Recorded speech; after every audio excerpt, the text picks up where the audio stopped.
Kyrie Irving is shaken because he has lost all of his endorsement deals, but I'm 100% on his side, even if LeBron is not. Let's talk about it.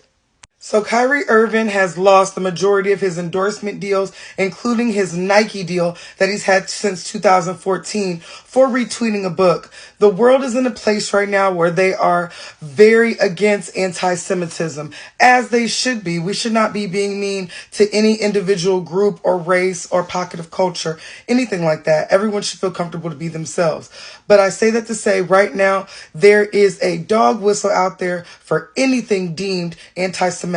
Right now, especially if you're a black entertainer or black athlete, you will lose everything.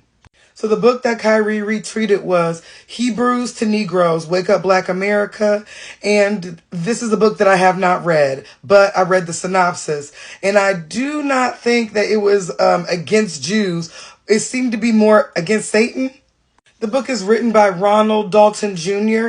And when I read the couple of synopses that I did have time to read, they spoke about God's chosen people. In the book, it seems to be about Satan going against and trying to stop the ultimate purpose of God's chosen people, who in this book, and I think in real life, are black people, especially dark-skinned black people of African descent. Now, this is a book about biblical times, and a lot of times, in books about biblical times, yes, there are stories about wars in between Jews and other people. That doesn't mean you hate the Jews, but history facts are history facts. Now, I'm stuttering because it's a scary time. I don't want my page getting shut down because y'all think I'm anti-Semitic, but I am pro-free speech. Now, free speech to me is a concept that is really all smoke and mirrors. You do not have free speech in America. If you say something that the man does not like, you will lose everything. And that is being played out with Kanye to Kyrie. Now, Kyrie Irving is kind of a radical thinker. I know he's a flat earther. And even though I don't believe in that, I do believe this man should be able to retweet whatever book or movie he deems that he's like watching or listening to. If I was to describe this situation, this is basically a modern day Red Scare.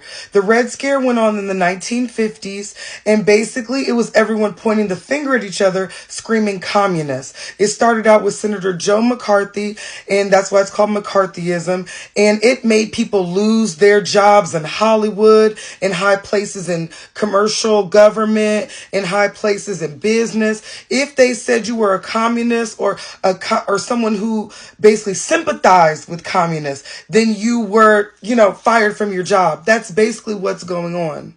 I get why LeBron has to do this, but I caution everyone to think for themselves.